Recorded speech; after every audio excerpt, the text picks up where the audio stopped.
Yeah, so destined. It doesn't just span galaxies. It actually transcends multiple realities. Wow. Yeah, like what if your soul was literally carved for someone and you were meant to find them, universe after universe, against all odds? That's a huge concept to start with. It really is. Welcome to the deep dive. Today we're plunging into this epic saga, Claudia and Roman, love across the multiverse. Our mission really is to pull out the core insights from their journey.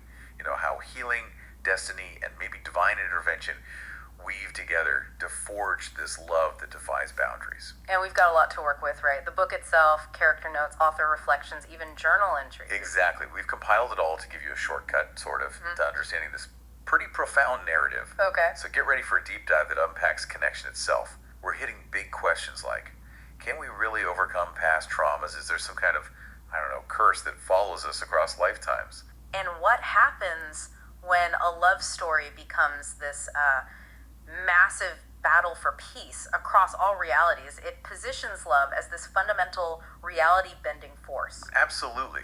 It makes you think, doesn't it?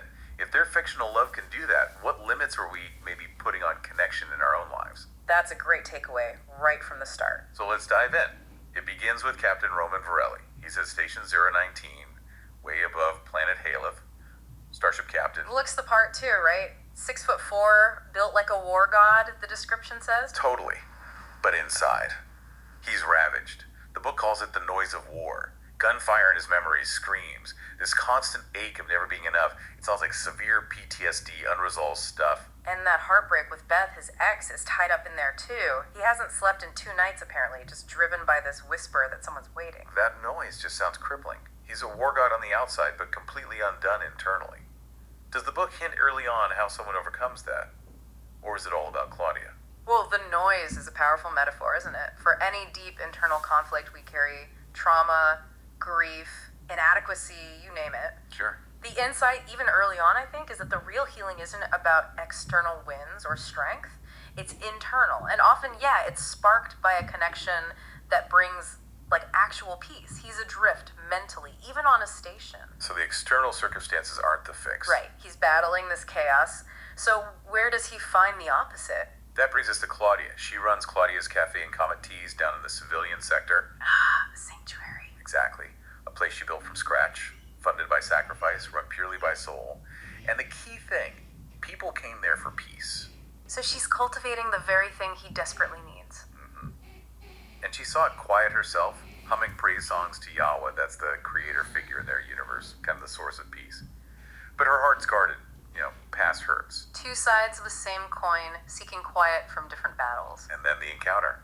Roman walks in, doesn't look at the menu, doesn't scan the room, Straight to her. looks right at her, and the source says, everything stopped. Wow, just like that. The noise in his head, gone. The sadness she carried in her chest, lifted. Even feels like he knew her name, Claudia, like from a dream. That's not just attraction, that's recognition. Deep soul recognition. Yeah, it's profound. His noise just vanishes. Her presence is peace for him. It suggests some connections just instantly quiet the chaos. And their first words are so telling. Right. He says he's not looking for coffee. He wants quiet and something that makes the noise stop for good. And then he basically says, I found peace, but will you let me keep you? Heavy stuff for a first meeting. Totally. And he's days till closing.